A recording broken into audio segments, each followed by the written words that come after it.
Bismillahirrahmanirrahim. Assalamualaikum warahmatullahi wabarakatuh. Halo teman-teman semua. Perkenalkan, nama saya Muhammad Rizky Juniarto, mahasiswa Pendidikan Geografi angkatan 2019 dari Universitas Pendidikan Indonesia dengan NIM 1902630. Di sini saya akan memberikan sedikit tutorial mengenai bagaimana cara menghitung uji kesukaran, daya pembeda, dan distraktor dalam menentukan suatu klasifikasi soal. Yang pertama ada uji kesukaran. Uji kesukaran di sini merupakan uji yang dilakukan untuk mengukur sejauh mana dan seberapa sulit soal yang kita buat yang dapat dijawab oleh siswa, kurang lebihnya. Di sini dapat diklasifikasikan bahwa uji kesukaran sendiri mempunyai 3 klasifikasi, yakni ada soal yang termasuk sukar, ada juga yang sedang, dan juga ada yang mudah. Di sini sudah nampak data yang berhasil kami himpun, yang kemarin sudah diisi oleh siswa dalam uji coba soal ini gitu. Di sini kita dalam mata kuliah evaluasi pembelajaran bidang studi pendidikan geografi. Nah, di sini teman-teman sudah nampak datanya. Total di sini kemarin total siswa atau total responden yang berhasil terhimpun ada 43 orang yang tersebar dari Sabang sampai Merauke, dan juga di sini mempunyai beberapa dinamika jawaban yang berbeda-beda gitu. Nah, di sini kita akan coba, di sini saya sudah mengisi dan sudah menghitung ya dengan rumusan Excel, tapi saya di sini juga akan coba kembali gitu ya, menerangkan dan juga membreakdown kira-kira rumus apa saja yang digunakan dalam menghitung apa-apa yang menjadi tahapan-tahapan dalam menentukan soal ini sulit atau tidak. Yang pertama mungkin kalau misalkan kita berbicara tentang uji kesukaran adalah dihitung dulu jumlah jawaban benarnya. Di sini sudah nampak ada rumus ya, nampak di atas kontif C3 sampai C45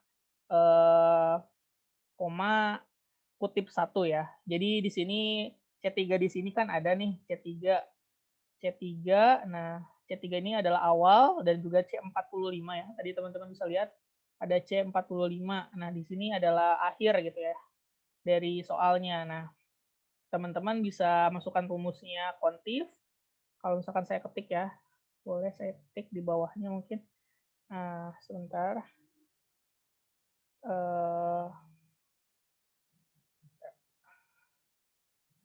Kalau saya bisa ketik di sini bisa teman-teman ketik sama dengan kontif dalam kurung buka.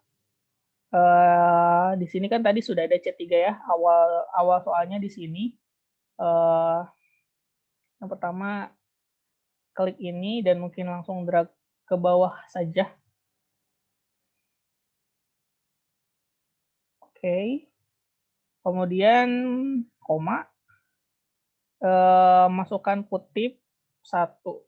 Nah, kutip 1 di sini merupakan jumlah gitu ya, ataupun nilai, value yang mana dari setiap butir-butir soal setiap nomor tuh berjumlah berapa poinnya gitu ya. Dan di sini saya masukkan 1 gitu ya. Jadi bisa di generalisir semuanya adalah 1 nilainya gitu. Kemudian enter dan di sini nampak 31 untuk soal yang pertama, dan teman-teman di sini tinggal ngedrag saja, tinggal di-drag saja ke kanan sampai akhir. Sini ya, seperti ini. Nah, kalau sudah, sekarang kita akan coba menghitung bagaimana tingkat kesukaran soal itu sendiri gitu ya. Di sini sudah nampak rumus C46. Nah, C46 sendiri adalah jumlah total dari yang jawaban benar tadi gitu ya, dibagi 43. 43 ini adalah total keseluruhan responden yang berhasil dihimpun. Jadi kalau misalkan kita masukkan rumus, caranya adalah sama dengan kita klik ini, kemudian kita klik per 43 atau sesuai dengan total responden yang berhasil teman-teman raih gitu ya. Kemudian enter. Nah, muncul angka 0,7093. Nah, seperti yang tadi juga mungkin ya teman-teman bisa langsung saja di-drag ke kanan supaya muncul hasil-hasil dari yang lainnya. Kurang lebih seperti itu. Nah, sekarang kalau misalkan sudah ketemu dari tingkat kesukarannya, teman-teman tinggal menyimpulkan masuk kriteria mana soal-soal tadi gitu ya. Apakah mudah, apakah sedang, ataukah sulit. Kalau misalkan teman-teman bisa lihat rumus di sini ya emang cukup panjang ya. Mungkin saya akan coba highlight di sini saja langsung. Nah, di sini nampak ada rumus if atau jika ya. Nah, if di sini merupakan rumus dasar untuk menentukan apakah soal ini mudah, sedang, atau sulit. Nah, di sini ada C47. C47 di sini kalau misalkan kita merujuk ke table ataupun sel ada di bagian ini. Nah, lebih dari sama dengan 0 adalah suatu perumpamaan dasar gitu ya, untuk menentukan rumus-rumus if yang lain. Kemudian koma, if C47 juga sama, klik di sini, kurang dari sama dengan 0,29. Nah, 0,29 ini merupakan suatu patokan ataupun ambang batas mungkin ya seperti itu, bisa dibilang soal itu sukar gitu ya. Kemudian koma, if kurung buka sama klik lagi C47 kurang dari sama dengan 0,69. Nah, sama ini juga patokan 0,69 di sini patokan bahwa soal ini masuk kriteria sedang. Kemudian masuk lagi if C47 kurang dari sama dengan 1, 1 juga ini patokan gitu ya bahwa emang soal ini masuk soal mudah gitu. Klik juga seperti ini soal mudah dan tutup kurung sesuai dengan if yang tadi muncul gitu ya. Kalau misalkan kita coba masukkan ke rumus, kita coba copy paste saja dan kita coba masukkan ke sini rumusnya dan kita enter. Oh, maaf. Kita masukkan di sini saja. Oke, kita enter. Nah, di sini muncul ya soal yang pertama masuk kriteria mudah. Sorry. Nah, kemudian kita drag kembali ya, sama seperti tadi. Sampai akhir. Nah, kurang lebih seperti ini ya teman-teman. Sorry, sepertinya ada, oh enggak. Soal sukar di sini ya, masuknya. Ya, betul. Nah, biar lebih memudahkan, teman-teman bisa lihat satu persatu ya soalnya, kemudian teman-teman coba berikan semacam kode ya. Misalkan soal mudah, teman-teman bisa masukkan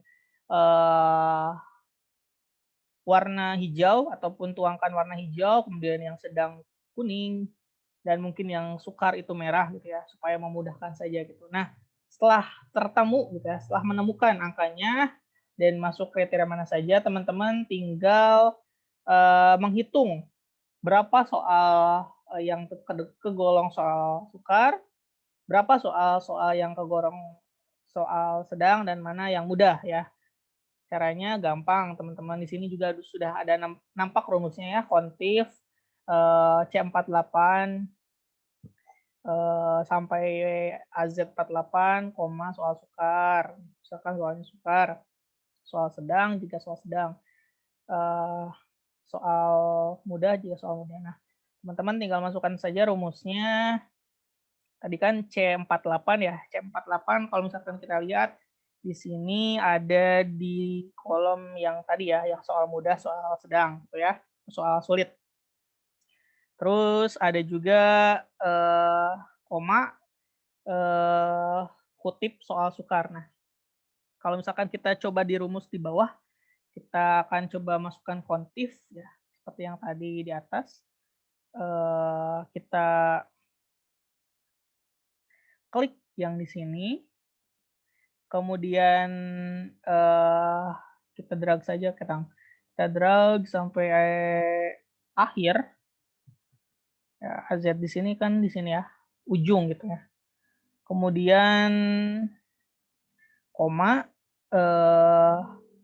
kalau di sini mau kita ngitung dulu ke dulu koma, kita masukin dulu soal kutip soal sukar ya.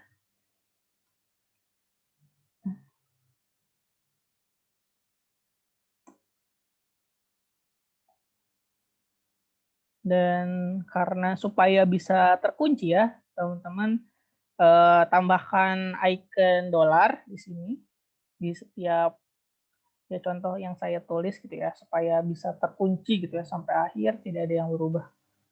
Nah, oke. Apakah benar ya? Kita coba. Kita enter. Oke, kita coba lihat. Kita coba oke.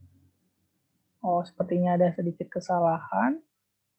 Oke, kita undo saja. Oke, sorry. Kita coba ulang ya teman-teman, karena emang rumusnya agak sedikit, atau enggak mungkin biar memudahkan saja, teman-teman bisa dilihat ya. Kembali AZ-nya 48 ternyata di sini tuh ya. 48 berarti enggak sampai ujung banget teman-teman, harusnya ya. Ya benar AZ, ya betul-betul.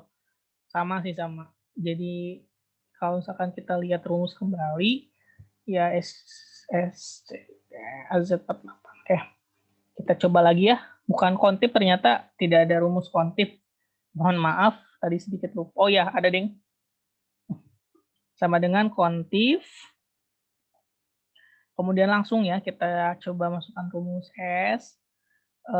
Di sini kita klik ini. Kita klik C. Kemudian C, kemudian dolar, kemudian dilihat 55, kemudian ini, kemudian ini, kemudian dolar lagi, kemudian AZ dolar 55, kemudian koma, kemudian soal sukar. Enter. Nah, berarti total terdapat soal sukar itu 9 soal. Kemudian soal sedang kita coba cari lagi ya. Dan soal mudah kita coba cari lagi. Ya rumusnya sama ya kurang lebih. Jadi tinggal kita ganti saja mungkin ya. Kita coba terapkan di sini. Untuk copy paste saja langsung.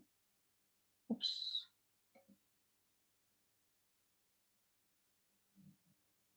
Teh. Alah.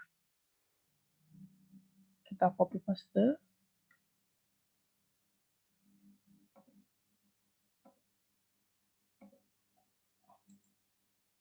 Di sini kita ganti soal sulit. Soal sedang dulu. Nah, sama kan? Soal sulit. Nah, oh ada perbedaan ternyata. Ya salah soal mudah. Nah, sama kan teman-teman yang tadi saya hitung lebih awal, kurang lebih seperti ini rumusnya. Nah, ini bisa diterapkan teman-teman jika penasaran seberapa jauh soal yang saya buat ini dapat diklasifikasikan ya. Nah, sekarang kita akan coba masuk ke daya pembeda. Di sini saya juga sudah coba menghitung ya, teman-teman. Nah, tinggal kita breakdown lagi ya, sedikit demi sedikit gitu. Apa saja yang ada dan bagaimana cara menghitungnya. Nah, di sini datanya sama ya, teman-teman. Kurang lebih ada 43 orang untuk responden.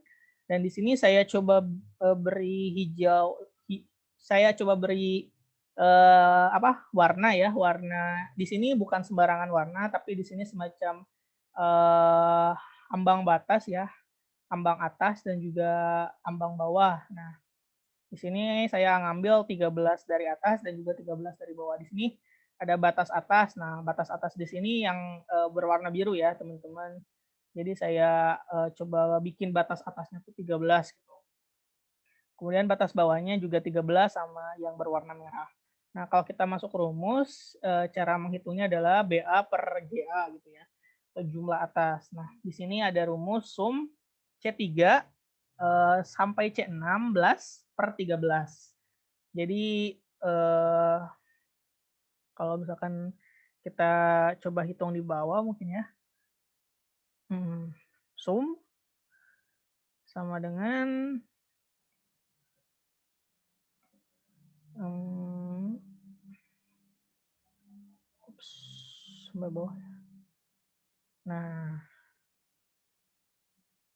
per 13. Oh, salah. Oh, sum C3, C6. Oh, atasnya, maaf. Oh ya, hanya atasnya teman-teman, lupa. Mohon maaf.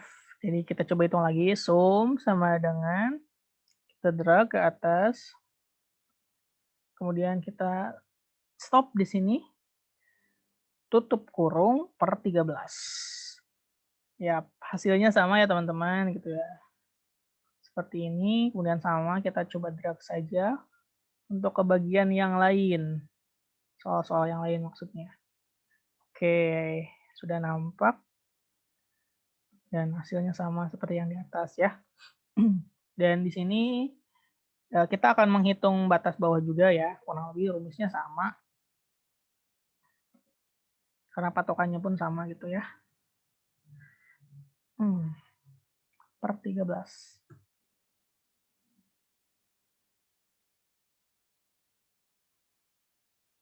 Ya, betul kan? Nah, kita drag juga. Oke, kita tengahkan. Oke. Nah, kurang lebih seperti ini ya teman-teman. Mudah kan? Nah, di sini kita akan coba hitung juga daya pembeda. Daya pembeda di sini adalah kalau misalkan kita melihat sel 46 dikurangi sel 47. Jadi yang atas dikurangi yang bawah gitu ya.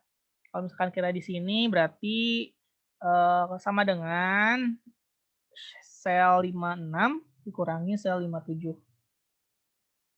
Oops, sorry. Sel 57. Oke. Oh,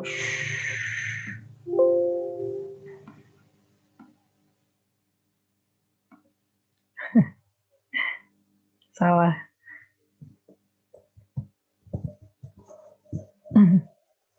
Oke, kita coba hitung lagi ya. 46, 47 kan?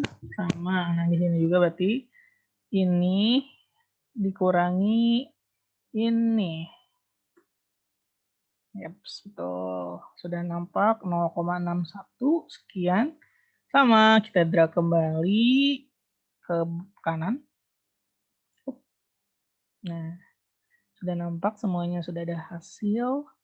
Kemudian kita coba hitung daya pembeda. Nah, daya pembeda di sini merupakan ya hitungan-hitungan yang tadi ya, benar ya. Dari yang atas dan bawah tuh kira-kira ada berapa sih selisihnya gitu ya. Nah, kurang lebih tadi selisihnya ada sekian ya. Nah, sekarang kita akan coba klasifikasikan kembali ya, atau kualifikasikan kembali butir-butir soalnya apakah baik, sangat baik, sangat baik, atau baik sekali, atau cukup, atau jelek malah, atau harus dibuang gitu ya. Ini rumusnya cukup panjang teman-teman, tapi insya Allah bisa ya. Nah, di sini ada C48, kurang lebih sama ya, seperti yang tadi menggunakan rumus if. C48 di sini kan, nah C48 lebih dari sama dengan 0 sebagai patokan awal, kemudian koma atau titik koma ya, tergantung laptopnya, kalau di saya koma gitu ya. Masukkan lagi rumus if, kurung buka, C48 kurang dari sama dengan 0,19, itu juga merupakan patokan atau batas ambang atas klasifikasi jelek ya misalkan. Kemudian koma, if C48 kurang dari 0 harus dibuang, if C48 ya kurang lebih seperti ini. Nah, nanti hasilnya akan seperti ini ya teman-teman. Ada klasifikasi baik, baik sekali dan segala macamnya gitu. Kalau di sini berarti 48 kan, di sini berarti 58 ya. Oke. Nah, coba kalau kita masukkan, kita copy saja ya, copy paste saja rumusnya. Tapi kita ganti angkanya. Oke. Oops, sorry guys. Nah, panjangan. Nah, ininya kita ganti C58, C58, C58. Karena kita selnya 58 ya. C58, C58. Oke, apakah sama? Kita cek. Baik, betul kan? Sama. Nah, kita drag kembali teman-teman, drag ke kanan. Nah, Nah, sini muncul ya beberapa klasifikasi yang tadi sudah dibahas. Ada baik sekali, ada jelek, ada juga false atau perlu dibuang atau harus dibuang, ada cukup juga gitu ya. Nah, supaya lebih mudah juga, coba kita ukur atau klasifikasikan kembali ya, masuk ke dalam mana. Di sini rumusnya yaitu kontif ya, kita menggunakan kontif. Jadi seperti tadi ya, kurang lebihnya ada, kita kunci dulu angkanya. Di sini 49 berarti ya patokannya ini ya. Kalau misalkan kita masukkan rumus kontif sama dengan kontif, masukkan rumus ini, kemudian kita drag sampai kanan. Oke. Nah, kalau sudah, jangan lupa kita kunci angka-angkanya.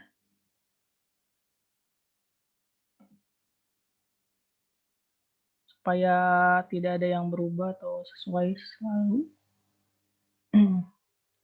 Kalau sudah, koma, di sini kita masukkan. Pertama kita akan coba klasifikasikan dulu ke dalam klasifikasi jelek misalkan ya. Oke, kira-kira ada berapa ya? Enter. Nah, ada 5. Sama kan kurang lebihnya seperti ini. Kemudian rumusnya juga sama. Kita coba copy paste saja rumusnya supaya memudahkan. Nah, di sini kita coba, sorry.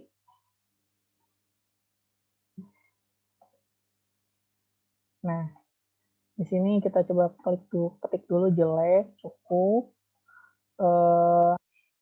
baik sekali, harus dibuang. Biar memudahkan ya.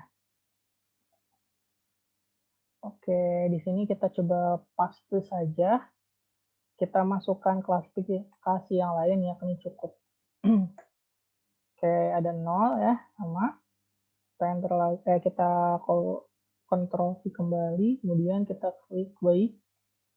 Nah, ada 28 soal. Kemudian kita pastikan lagi, di sini kita coba klik baik sekali atau sangat baik, teman-teman, sama saja. Oke, 15. Kemudian di sini kita klik lagi, kita ketik false. Oke, ada 2. Ya, kurang lebih seperti itu ya teman-teman, mudah kan? Boleh ditiru ya caranya gitu. Nah, sekarang kita lanjut ke destructor.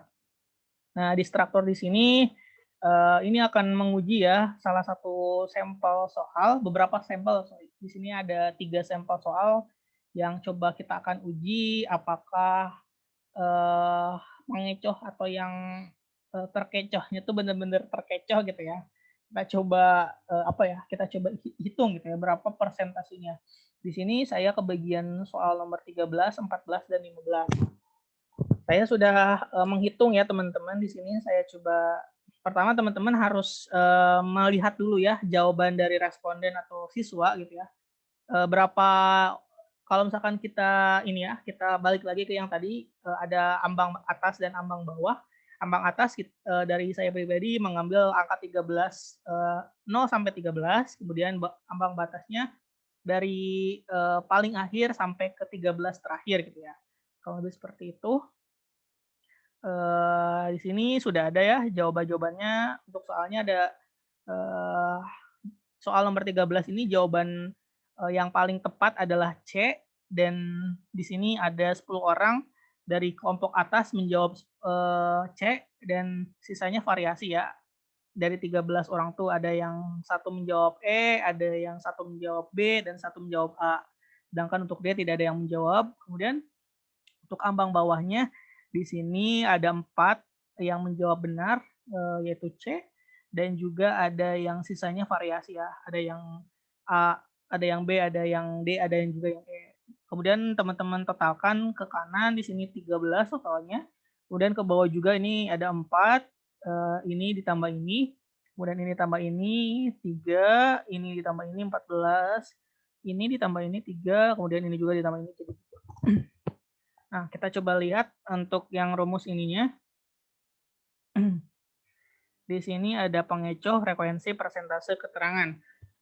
Yang pertama kita coba hitung yang pengecoh di sini ya. Kita coba copy paste dulu mungkin ya, boleh. Kita coba di bawah. Kemudian kita hapus angkanya. Kita coba bareng-bareng breakdown. Nah, di sini frekuensi adalah banyaknya jumlah soal yang berhasil terjawab gitu ya, ataupun jumlah soal yang menjawab A, B, C, D, E-nya gitu ya. Dari yang ambang atas dan ambang bawah di sini, coba saya contohkan untuk frekuensi ambang batas bawah dan atas untuk jawaban soal A ya. Di sini ada 4 ya, kita langsung saja ketik 4, kemudian yang B-nya di sana ada 3, kita ketik 3, kemudian 3 juga, 3 ya. Yang C-nya nggak usah dihitung karena ini kan hanya menghitung pengecoh. Kemudian ada 2. Nah, 3, kemudian bawahnya 2. Nah, di sini ada juga persentase, yang mana rumus persentase di sini adalah total atau jumlah jawaban peserta per total jumlah ambang batas dan bawah gitu ya. Di sini kan ambang atas 13, ambang bawah 13 juga, jadi juga ditotalkan ada 26. Jadi kalau misalkan kita masukkan rumus adalah, misalkan yang A nih, untuk soal 13, sama dengan 4 per 26.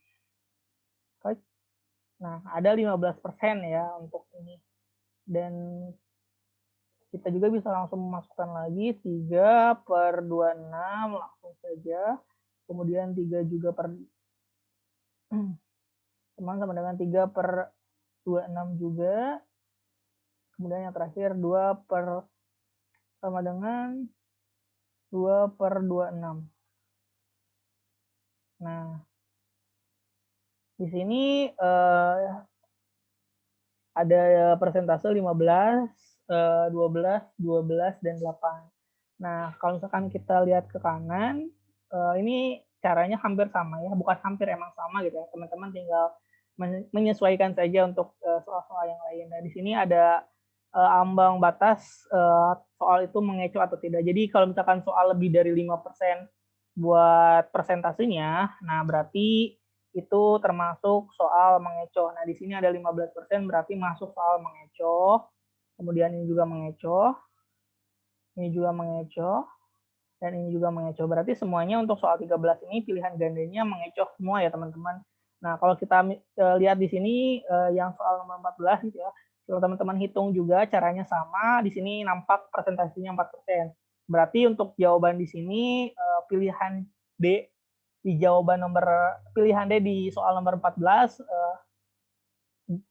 pilihannya tidak mengecoh ya, teman-teman. Jadi mungkin bisa nanti dikoreksi ataupun dievaluasi kenapa masuk kriteria tidak mengecoh. Begitu juga di sini ada contoh lain, yaitu untuk soal nomor 15 Untuk bagian C-nya juga tidak mengecoh. Jadi teman-teman boleh dilihat ataupun di cross check kembali soalnya. Ya teman-teman, kurang lebih seperti itu ya cara menghitung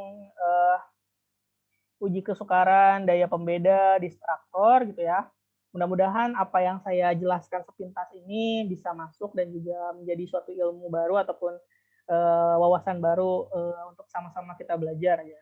Mohon maaf kalau misalkan selama penjelasan terlalu cepat ataupun kurang dipahami. Mudah-mudahan sedikit banyaknya ada yang bisa diambil gitu ya. Terima kasih sekali lagi yang sudah menyimak dan juga mengikuti tutorial ini gitu ya. Mudah-mudahan bermanfaat. Terima kasih juga kepada dosen-dosen program studi pendidikan geografi yang sudah memandu dan membimbing saya secara pribadi gitu ya dalam mata kuliah ini. Semoga ilmunya tetap kena dan mengena terus ya. Ingat sampai nanti. Terima kasih. Wassalamualaikum warahmatullahi wabarakatuh.